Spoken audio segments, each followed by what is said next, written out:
I think it's a very compelling and timely theme for the conference, because we do have weak institutions, but the point made earlier is that we also need very strong people to run them.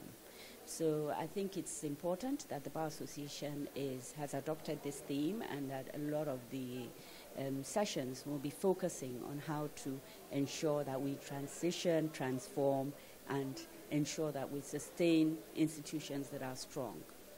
Thank you very much, Mama. Of course, that should take us away from conversations around, or the debate around building institutions as opposed to building personalities. I had a chat earlier with His Royal Highness Mohammed Sanusi II, and he said he was advocating for both points of the divide: build institutions, build humans as well. Yeah, I think it's very important to have very strong persons right now, because there are a lot of issues that have come from the past, and it's like essentially swimming against the tide, trying to insist on certain structures and mechanisms being followed. I think maybe it has to do with our culture or the way we've just done things, not being very strict with what we should observe to the rules and regulations.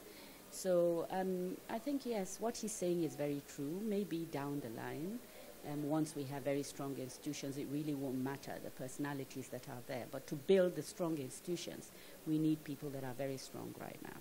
You will be giving a presentation on fundamental objectives and directive principles of the state regarding social investment programs, institutionalizing socio-economic impact and sustainability. I'd like you to give us some insight into what that would entail.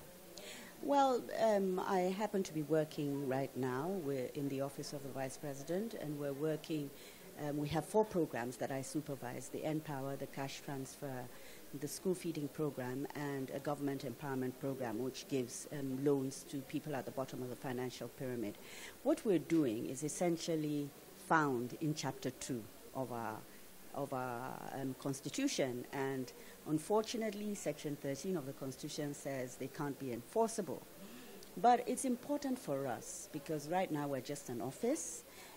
We've set the framework, we've set the standards for states to move in, to get the right kind of institution that will enable states buy-in. At the end of the day, what we're doing is impacting on citizens that reside within the states.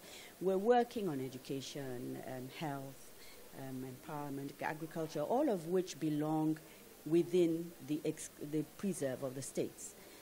So trying to get an institution that would sustain the activity that we have begun is what I'm going to engage the audience with today. Directive principles are very meaningful for the majority of our people, but unfortunately our judiciary has not been very active in that area because of the section or the provision that says they can't enforce them. But I'm here to say that you can actually observe and apply, as directed in another section of the Constitution, Section 13. It says that the judiciary and the other arms of government have a responsibility to observe. So how do they observe without enforcing in a court judgment? So this is essentially what I'm going to be talking about here. So it's a good thing that this is the NBA conference. Oh yes, oh yes. So to get the legal minds thinking about public interest litigation, getting our judiciary to be more innovative and creative, linking the rights of, the fundamental rights that are enforceable, because they say don't infringe on the liberties of certain people, right? But you see, the directive principles command the state to do certain things. So the position has always been that the judiciary, not being privy to the resources that are available, cannot prioritize for government what it should be doing.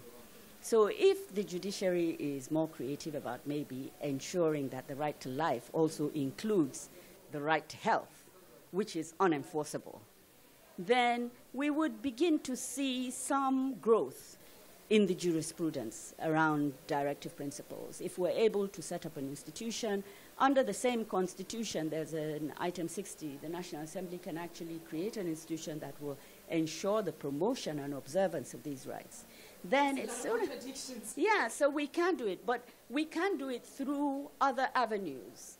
But of course, the reality is, if one of the sections says the state shall prohibit corruption, right?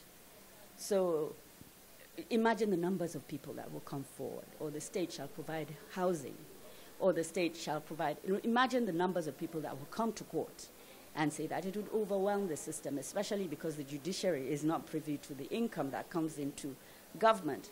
But if we can structure it in a way that the judiciary can actually measure what government is doing. The executive has budgeted, and for the first time, this administration has budgeted 500 billion every year consistently for poverty, unemployment. So the legislature needs to have oversight and submit reports so that the judiciary can say, yes, we're progressively realizing these rights that are actually more meaningful to the majority of our countrymen and women. So shall we look forward to you raising the point and maybe asking the judiciary to help navigate what I call this constitutional roadblocks? And also the lawyers need to bring these cases before the courts. The judiciary cannot go shopping for cases. So the lawyers actually have to present these matters before the courts so that our courts. That was Maryam